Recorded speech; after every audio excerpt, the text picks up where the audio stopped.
Good morning students. बच्चों, आपको पता है कि हम क्वाड्रेटिक इक्वेशन वो कंप्लीट कर चुके हैं और अब हम करने जा रहे हैं pair of linear equation in two variables, class 10th। ठीक है, तो इसमें थोड़ा सा मैंने पहले भी एक वीडियो डाला था जिसमें इंट्रोडक्शन लीनियर इक्वेशन की दी थी।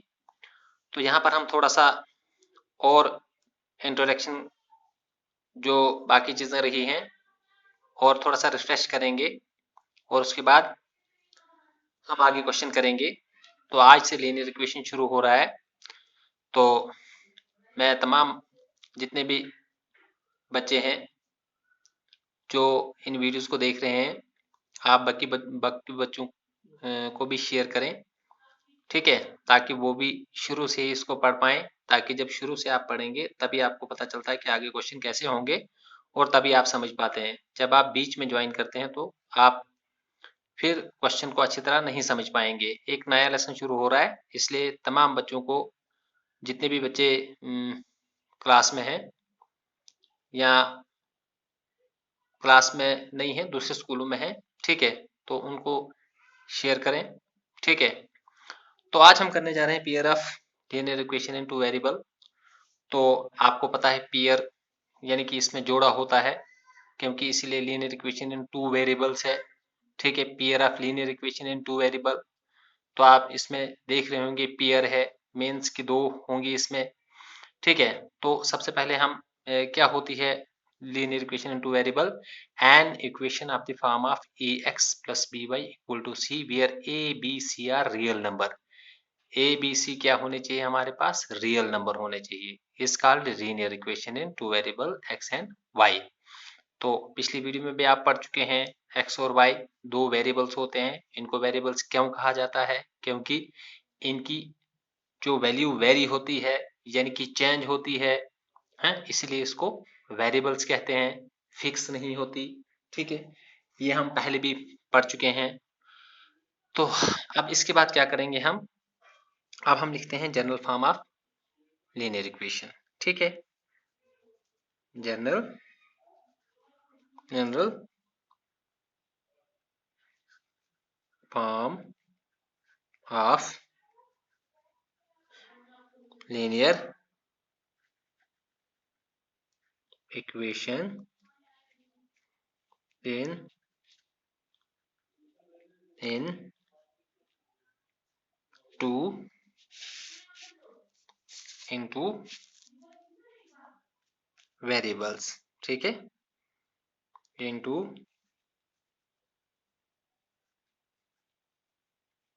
वेरिएबल्स। ठीक है, तो general form of linear equation two variable क्या होती है? ये होती है a1x, ठीक है, b1y plus c1 equal to 0। तो ये आगे हमारी एक जो इक्वेशन है, तो हमें पेयर ऑफ लीनियर इक्वेशन है, इसलिए आप लोगों को पता होना चाहिए पेयर ऑफ लीनियर इक्वेशन में हमारे पास हमेशा दो इक्वेशंस होंगी। ठीक है, b2y और c2 इक्वल टू 0। ठीक है, ये जनरल फॉर्म है linear equation in two variables. अब इसके बाद हमने नंबर ऑफ सॉल्यूशन पढ़ेंगे हम। ठीक है, कितने सॉल्यूशन होते हैं, नंबर ऑफ सॉल्यूशंस, इनको समझना हमें। आगे क्वेश्चन जैसे जैसे क्वेश्चन आगे बढ़े, ये लेस चैप्टर आगे बढ़ेगा, तो जो जो चीजें हमें चाहिए होंगी, जो जो फॉर्मूले, जो जो मेथड्स होंगे, तो वो अपने आप समझ आते जाएंगे। एक साथ आपको बताया होता है, इसमें रिड्यूसिंग मानो सब्स्टिट्यूशन मेथड होता है, एलिमिनेशन मेथड होता है, सब्स्टिट्यूशन मेथड होता है।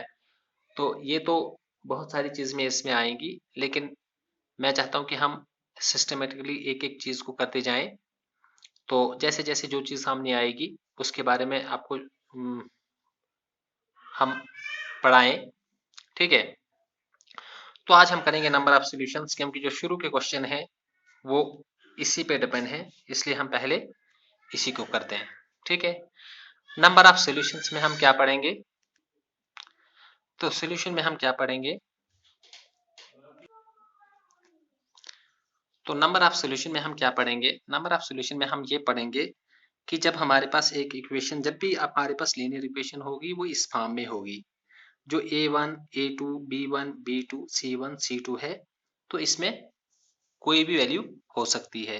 तो अब हमारे पास क्या है, पहले आप इन सॉल्यूशंस को समझ लें, फिर हम जिस वक्त क्वेश्चन करेंगे तो उस वक्त आपको सारी पूरी समझ आ जाएगी कि ये क्या होते हैं। तो सबसे पहले हम कहेंगे कि जो A1 और A2 जब नहीं होगा B1 और B2 के बराबर, तो तब हमारे पास होता है यूनिक सॉल्यूशन। क्या होता है? Unique solution. ठीक है, जब हमारा A1, A2, B1 और B2 के बराबर नहीं होता है, तो तब हमारे पास होता है यूनिक सॉल्यूशन।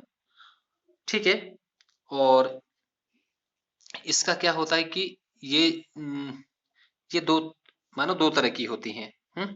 एक इसकी ग्राफिकली रिप्रेजेंटेशन होती है और एक होती है अलजेब्रिक। ठीक है, तो अब जब हम इसका ग्राफ बनाएंगे तो ग्राफ हमारा क्या होगा कि वो जो हमारा ग्राफ बनेगा, तो वो जो लाइंस ग्राफ की होंगी वो एक पॉइंट्स पे लाइन, मानो लाइन को एक पॉइंट्स पे काटेंगी। ठीक है, ठीक है, तो इसको हम क्या कहते हैं? Unique solution. और जब इसका कोई पॉइंट आएगा तो उसको हम कहते हैं कंसिस्टेंट। ठीक है, अच्छा, तो ये हो गया हमारा यूनिक सॉल्यूशन। पहले आप यही चीज याद रखें कि A1, A2 जब B1, B2 के बराबर नहीं आएगा तो वो यूनिक सॉल्यूशन होता है। ये जो चीजें हैं, ये जो यूनिक सॉल्यूशन का जो ग्राफ बनता है, तो वो ये जो लाइंस हैं ये एक पॉइंट पे काटती हैं इसको। ठीक है, अच्छा, दूसरा क्या है हमारे पास? जब हमारे पास A1, A2 equal to B1, B2 equal to C1 और C2 आएगा, तो इसको हम क्या कहते हैं? इसको कहते हैं हम इनफिनिटली मैनी सॉल्यूशंस। ठीक है, क्योंकि इनके बहुत सारे सॉल्यूशंस निकलते हैं, इनफिनिटली मैनी सॉल्यूशंस। ठीक है, और उसके बाद क्या होता है? तीसरे में होता है, अगर A1, A2, B1, B2 के बराबर, तो B2 के बराबर तो होगा, लेकिन C1, C2 के बराबर नहीं होगा, तो तब होता है नो सॉल्यूशन। तब क्या होता है? तब होता है नो नो सॉल्यूशन। और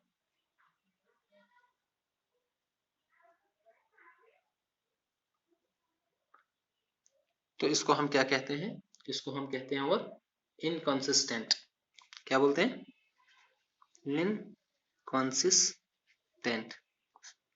ठीक है, अच्छा, तो इसको भी हम बोलते हैं कंसिस्टेंट। ठीक है, अब अब हम जिस वक्त आगे क्वेश्चन करेंगे तो आपको पूरी इन चीजों की समझ आएगी। लेकिन अभी आप ये चीज याद रखें, A1, A2 equal to B1, B2। ठीक है, और जब हमारा A1, A2, B1, B2 और C1, C2 होंगे, तो तब क्या होगा? तब हमारे पास होगा इन्फिनिटी मैनी सॉल्यूशंस। और इन्फिनिटी मैनी सॉल्यूशंस में होती हैं line coincident. Infinitely many solutions में क्या होती हैं? लाइंस होती हैं कोइंसिडेंट। ठीक है, तो इसीलिए इसके बहुत सारे सॉल्यूशंस बनते हैं। ठीक है, क्या होती है? को कोइंसी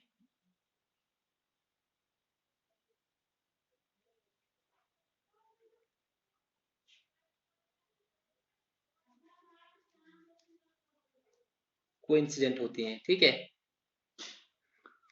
कोइंसिडेंट।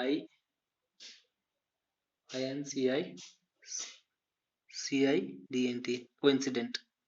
ठीक है, तो अब जब हम इनको आगे करेंगे तो जिस वक्त हम क्वेश्चन करेंगे उस वक्त आपको पूरी समझ आ जाएगी कि इन क्वेश्चन को करना कैसे है। तो ये था बेसिक जो मैंने पहली वीडियो थी उसमें भी बताया था आपको। ये हमें कुछ रह गया था थोड़ा सा, तो ये मैंने आपको बता दिया है। अब हम चलते हैं सीधा क्वेश्चन पे, ठीक है। तो बच्चों हम करने जा रहे हैं एक्सरसाइज 3.1। तो इसमें है question number 1। Aftab tell his daughter, 7 years ago I was 7 times old as you were then. Also 3 years from now I shall be 3 times as old as you will be. Is not this interesting? Represent this situation algebraically and graphically. हमें एक statement दी गई है question में, हमने इसको algebraically और graphically represent करना है। सबसे पहले हमें क्वेश्चन जो स्टेटमेंट है उसको समझना पड़ेगा। Aftab tell his daughter, Aftab कहता है अपनी लड़की से 7 साल पहले, I was 7 years old as you were then, मैं 7 साल तुमसे बड़ा था, ठीक है। 7 times old you were then, जब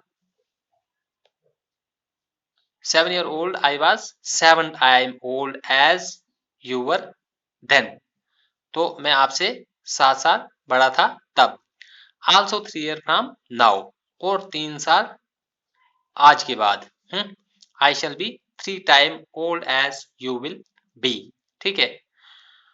तो हम क्या करेंगे, हमें ये तो क्वेश्चन में कहा जा रहा है कि आफ्ताब अपनी लड़की से कहता है 7 साल पहले, ठीक है, 7 times, ठीक है, वो उससे बड़ा था तब, और बोलता है कि 3 साल अब से वो उससे बड़ा है।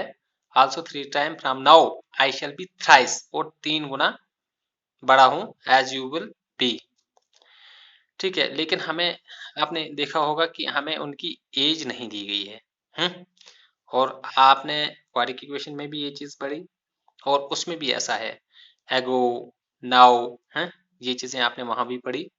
तो मुझे लगता है कि जब हम चीजों को बार बार पढ़ते हैं तो इन चीजों का हमें पता चल जाता है कि इसमें क्या कह रहा है, ठीक है। इसमें 2 चीजें तो आप वहां से भी सीखे होंगे कि एक तो जो चीज नहीं दी गई है उसको हम लेट कर लेते हैं, और दूसरी चीज ये चीज कि एगो और ओल्ड है, या 7 times या 3 times, तो ये लैंग्वेज आप उसमें पढ़ चुके हैं। तो सबसे पहले जो कि आपने उसमें पढ़ा था, इसमें क्या करेंगे हम सबसे पहले लेट करेंगे, ठीक है। लेट द, हम क्या करेंगे, let the present age of Aftab be x and let the present age of Aftab be x and his and his daughter age be y। हमने क्या किया, हमने आफ्ताब की एज ले ली x ईयर्स, ईयर्स ले लो साथ में, ठीक है, और उसकी लड़की की एज ले ली y ईयर्स, क्योंकि एज ईयर्स में होती है, ठीक है। ठीक है, हमने ले लिया ये। अच्छा, अब हमने क्या करना है, अगर हम आफ्ताब की एज देखेंगे, ठीक है, तो आफ्ताब की एज क्या आएगी हमारे पास, मानो अगर वो 7 years एगो कहता है तो आपको पता है 7 years एगो वाली बात माइनस में आती है। अब 7 गुना वो बड़ा है, तो 7 इसके साथ इसलिए आएगा क्योंकि अगर फॉर एग्जाम्पल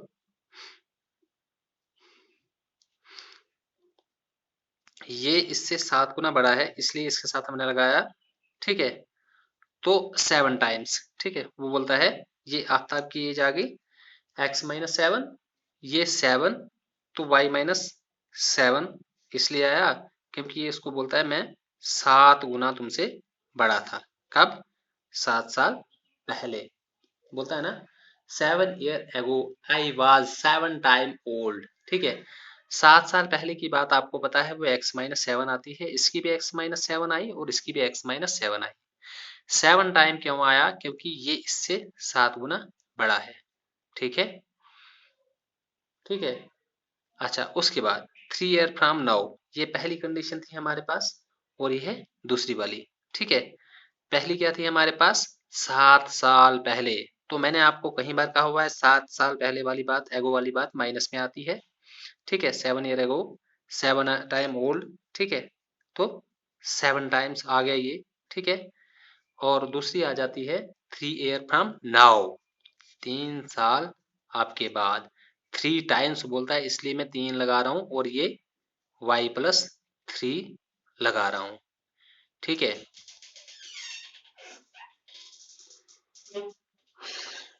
तो मुझे उम्मीद है कि आपको ये इक्वेशन जो एल्जेब्रिकली इक्वेशन हम बना रहे हैं तो इसकी समझ आ गई होगी। ठीक है, कि हम इसको कैसे हमने बनाया है। क्योंकि क्वेश्चन में आप फिर से देखो, Aftab tell his daughter 7 year ago I was 7 time. 7 year एगो ये आप लोगों को पता है x माइनस 7 आता है और y माइनस 7। ठीक, 7 टाइम्स आया इसलिए 7 लगाया।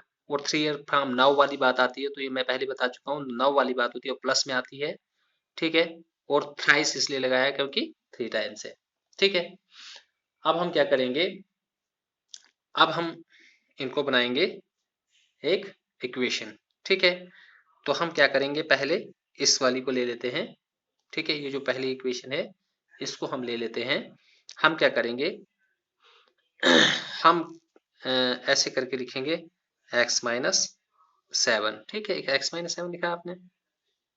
ठीक है, अच्छा उसके बाद यह आया x माइनस 7 हमारे पास, और यह आएगा, इसको मल्टीप्लाई कर लो, क्या 7y का 7y और 7 सते 49। ठीक है, अब हम इनको बारी बारी लेंगे, पहले इसको सॉल्व कर लेते हैं। तो आपने देखा होगा यहाँ पर क्या आएगा x, अब x और y वाली टर्म्स एक साइड ले लो। तो ठीक है, ये कितना आ जाएगा आपके पास x, ये इसको इस साइड ले जाएंगे तो minus 7y, x minus 7y। ठीक है, इसको मैंने इस साइड लाया तो माइनस हो गया, ये मेरे पास था 49, और इस माइनस 7 को जब इस साइड ले जाऊंगा तो ये प्लस 7 हो जाएगा। तो आपकी आ जाएगी x minus 7y equal to minus 42। ठीक है, तो जब हम x माइनस 42 ये आया, अब हम क्या करेंगे, इसको इस साइड ले जाएंगे। हम यहाँ पे भी 49 को इस साइड ला सकते थे। ठीक है, x माइनस 7, तो ये आ जाएगा प्लस 42 इक्वल टू 0। ठीक है, x minus 7 plus 42 equal to 0। ये आ गई आपके पास कौन सी वाली, ये ये, तो इसको आप नाम दे दो फर्स्ट, क्योंकि आपको फर्स्ट इक्वेशन आ गई। अब सेकंड वाली को इसको लेंगे हम, तो कैसे करेंगे इसको, x plus 3 equal to 3 times y plus 3। ठीक है, अच्छा ये है x प्लस 3, इसको करो आप 3y, इसको करो 3 3 जा 9। ठीक है, अब इस तरह यहाँ पे भी क्या करो, y को इस साइड लाओ, ये हो जाएगा 3y। यहाँ पर हम एक चीज करेंगे कि इसको लिखेंगे ऐसे ही, इसको लाएंगे इधर, तो ये हो जाएगा माइनस 9। यह आ जाएगा x minus 3y, x minus 3y, तो 9 में से जब 3 निकालेंगे तो 6 बचेगा इक्वल टू 0। तो ये कौन सी आ गई आपके, ये आ गई आपकी दूसरी वाली इक्वेशन। क्या ये आ गई आपकी दूसरी, ये आपकी कौन सी आ गई, सेकंड इक्वेशन। ठीक है, ये आ गई आपकी फर्स्ट और ये आ गई आपकी सेकंड इक्वेशन। ठीक है, तो ये हमारी आ गई जियोग्राफिकल रिप्रेजेंटेशन। और उसके बाद हम क्या करेंगे, इसको हम ग्राफिकली मानो इनका ग्राफिकल रिप्रेजेंटेशन देंगे इन दोनों की, ठीक है। तो वो कैसे हम करेंगे, तो हम करेंगे नेक्स्ट पेज पर, ठीक। तो ये आपके पास है दो इक्वेशंस, ठीक है, जिनकी हमने ग्राफिकली रिप्रेजेंटेशन मानो ग्राफिकली रिप्रेजेंट करना है। इन दो इक्वेशन को हमने ग्राफिकली रिप्रेजेंट करना है। तो ग्राफिकली रिप्रेजेंट कैसे हम करेंगे, हम क्या करेंगे कि हमारे पास जो ये इक्वेशन है, ठीक है, इसमें से हम क्या करेंगे, हम किसी भी टर्म को इस साइड, एक टर्म को इस साइड ले आएंगे, ठीक है। तो हम क्या करेंगे, हम यहाँ पर -7y को उधर ही रखेंगे, ठीक है। तो 7y को हम जब उस उधर ही रखेंगे तो हम क्या करेंगे, हम 7y को -7y को हम इधर ही रखेंगे और इन दो टर्म्स को हम इस साइड ले जाएंगे। तो ये आ जाएगा x, दोनों ही यहाँ पर प्लस में है तो इस साइड में जाके ये दोनों ही माइनस हो जाएंगी, ठीक है। उसके बाद हम क्या करेंगे, जब दोनों माइनस हो जाएंगे तो यहाँ से हम क्या करेंगे, माइनस यहाँ से कॉमन निकालेंगे और माइनस यहाँ से, तो ये आ जाएगा x प्लस 42, ठीक है। इसको कैंसिल कर लो, तो अब आपके पास आया 7y equal to x plus 42, तो y आपके पास आएगा x प्लस 42/7, ठीक है। एक आ गया आपके पास ये इक्वेशन। क्या करेंगे हम, हमारे पास x माइनस 7y था और प्लस 42 इक्वल टू 0 था। हमने -7y को इधर रखा, इस x और इस 42 को इस साइड लिया, ठीक है। तो इनमें से हमने क्या किया, हमने इनको इस साइड क्यों लिया, जब तक हम इनको इस साइड नहीं निकालेंगे, जब तक चाहे x या y को किसी एक को हमें उस साइड लेना पड़ेगा, तब जाके हमें y की वैल्यू या x की वैल्यू आएगी। अगर जब तक दोनों वेरिएबल्स चलते रहेंगे तब तक हम इनकी वैल्यू नहीं निकाल पाएंगे। तो अब हम क्या करेंगे, ये हमने इसकी इक्वेशन बना ली, साथ साथ में हम इसकी इक्वेशन भी बना लेते हैं। तो इसकी इक्वेशन हम कैसे बनाएंगे, इसको भी हम इसी तरह लिखेंगे। हम यहाँ पे भी -3y को इधर रखते हैं, तो इन दो टर्म्स को इधर ले जाएंगे, तो ये हो जाएगा -x plus 6, sorry x minus 3y, x minus 3y -6 equal to 0 लिया हमने। तो उसके बाद हम क्या करेंगे, -3y को इधर रखा, इस x को इस साइड ले लिया, माइनस हो गया, ये माइनस था तो ये प्लस हो गया, ठीक है। अब हम क्या करेंगे, अब यहाँ भी माइनस कॉमन निकालते हैं, तो ये रहेगा 3y, यहाँ पर माइनस कॉमन निकालेंगे तो ये बनेगा x -6, ठीक है ना, प्लस माइनस माइनस, ये और ये हो गया कैंसिल, आपके पास है 3y x -6, ठीक है। और y क्या आ जाएगा आपके पास, x -6/3, ठीक है। अब ये आपके पास आगे x और y। अब हम क्या करेंगे, अब हम इन दोनों में से दोनों में वैल्यू पुट करेंगे, ठीक है। वैल्यू पुट करके हमें दोनों साइड बराबर आना चाहिए। क्या आना चाहिए, दोनों साइड बराबर आना चाहिए। जब हम यहाँ पर LHS और RHS दोनों दोनों ही बराबर आने चाहिए। तो पहले में हम क्या करेंगे, हम ऐसे करके बना देंगे ग्राफ, ऐसे करके, ठीक है, ऐसे करके x और y, और यहाँ पे भी हम ऐसे ही करेंगे,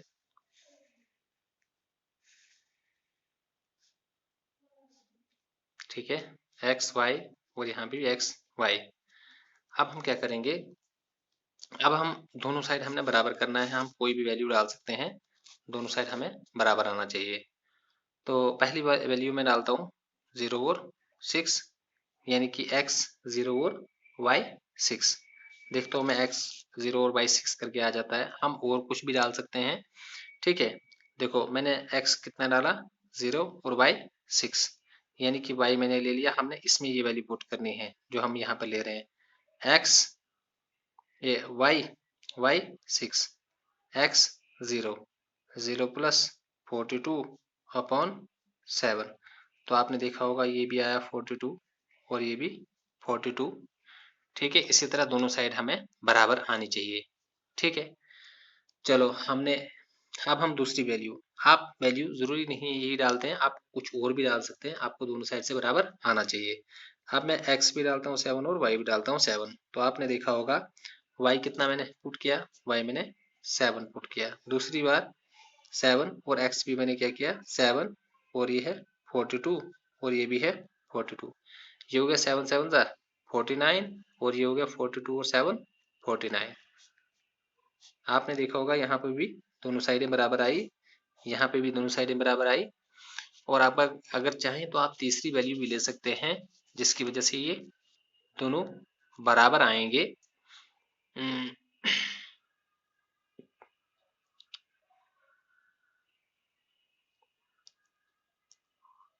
आप कोई भी वैल्यू ले सकते हैं, दोनों साइड बराबर आना चाहिए। ठीक है, तो चलो हमारी इसकी दो वैल्यू आ चुकी हैं, अब हम इसमें दो वैल्यू पुट करेंगे। ठीक है, तो यहाँ पे हम क्या करेंगे, पहले हम x को 0 पुट करेंगे और y को -2। तो आप हमारे पास क्या है y इक्वल टू x -6। ठीक है, तो y को मैं जब -2 पुट करूंगा तो y को मैंने क्या किया -2, यहाँ पे लिखा है -2, और x को मैंने क्या किया 0, -6 अपॉन 3। ये हो गया 3 2 ज़ा 6 और ये है -6। आपने देखा दोनों वैल्यू, दोनों side LHS equal to RHS। अच्छा, दूसरी वैल्यू मैं करता हूँ पुट y इक्वल टू 0 और x इक्वल टू 6। ठीक है, तो x मैंने तो हम पहले वो वहां ऊपर में देख लेते हैं y क्या है मेरे पास, y है मेरे पास 0। ठीक है, तो x कितना है मेरे पास, x है मेरे पास 6, 6 -6 अपॉन 3। ये ठीक है, ये हमने इसमें किसमें वैल्यू पुट करनी थी, वैल्यू पुट करनी थी y equal to x -6 upon 3। ठीक है, तो जब मैं इसमें y की वैल्यू मैंने क्या कर दी पुट, ये देखो ग्राफ में y की वैल्यू मैंने कर दी 0। ठीक है, और x की वैल्यू मैंने कर दी 6 और -6। ये देखो ये हो गया 0 इक्वल टू 0। तो ये मैंने इसी जो मैंने वैल्यूज निकाली हैं, तो इनका ग्राफ प्लॉट करना है। तो इसके लिए आपके पास ग्राफ पेपर होना चाहिए। मैंने ये रफ में किया आपको समझाने के लिए, लेकिन आप इसको ग्राफ पेपर पे करें, क्योंकि ये जो हम ये लेते हैं इसी तरह रफ में ये बराबर नहीं आती हैं, तो जो हमारा ग्राफ है वो सही नहीं बनेगा। इसलिए आप ग्राफ पेपर पे करना, मार्केट से ग्राफ पेपर मिल जाता है। ठीक है, उस पे करना, अगर नहीं तो स्केल से बराबर बराबर के ये मानो मेजर करके रखना। ठीक है, तो अब हम क्या करेंगे आपको बताने के लिए मैंने किया ये हमारे पास क्या होती है x एक्सिस और ये होती है y एक्सिस। ये होता है x डैश और ये होता है y डैश। ठीक है, तो अब आपने क्या करना है, आपने सबसे पहले लेना है x कितना है और y कितना है, यानी कि आपने x की तरफ जाना है, y की तरफ जाना है, -x की तरफ जाना है या -y की तरफ जाना है, वो डिपेंड करता है यहाँ पे। ठीक है, आपने देखा होगा x 0 पे जाना है तो यहाँ पे 0 है, सबका 0 यहाँ पे है, x डैश का भी 0 यहाँ पे है, y का भी है, y डैश का भी है, तो ये सबका यहाँ पे क्या है 0 यहीं पे है। तो x 0 जब हमें बोलता है तो हमने x 0 पे जाना है, लेकिन जब हमको बोलता है y 6 तो आप मुझे बता सकते हैं y किस साइड है, y ऊपर साइड है, और अगर y -y होता तो ये इस साइड मानो इस साइड होता। तो अब हम y 6 पे कहाँ जाएंगे, यहाँ पे।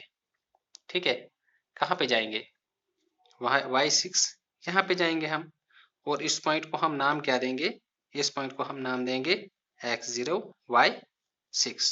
ठीक है, अच्छा दूसरा हमें बोलता है x भी 6 जाओ और y भी x भी 7 जाओ और y भी 7 जाओ। तो आपको पता है x का 7 x की साइड जाना है 7 और y का 7 y की साइड जाना है 7, यानी कि ये देखो इस तरह करके ये यहाँ पे आ गया है। ठीक है, इसलिए मैं ग्राफ पेपर बोलता हूँ क्योंकि उसमें ग्राफ पे बराबर आता है। ठीक है, ये आ गया हमारा क्या, x 7 और y भी 7।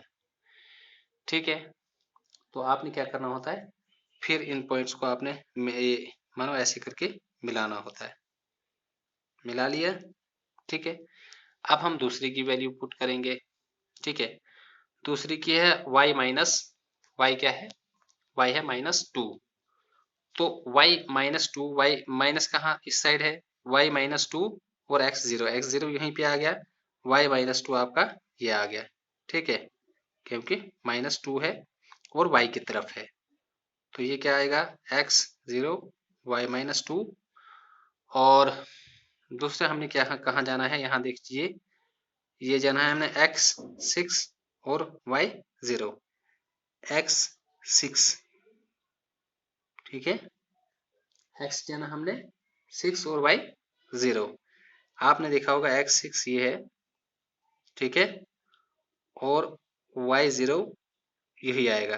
ठीक है, तो ये आ गया हमारे पास x6 और y0, क्या है, x6 और y0। तो इसका ग्राफ हमें ऐसे करके बनता है, सॉरी ऐसे करके। ठीक है,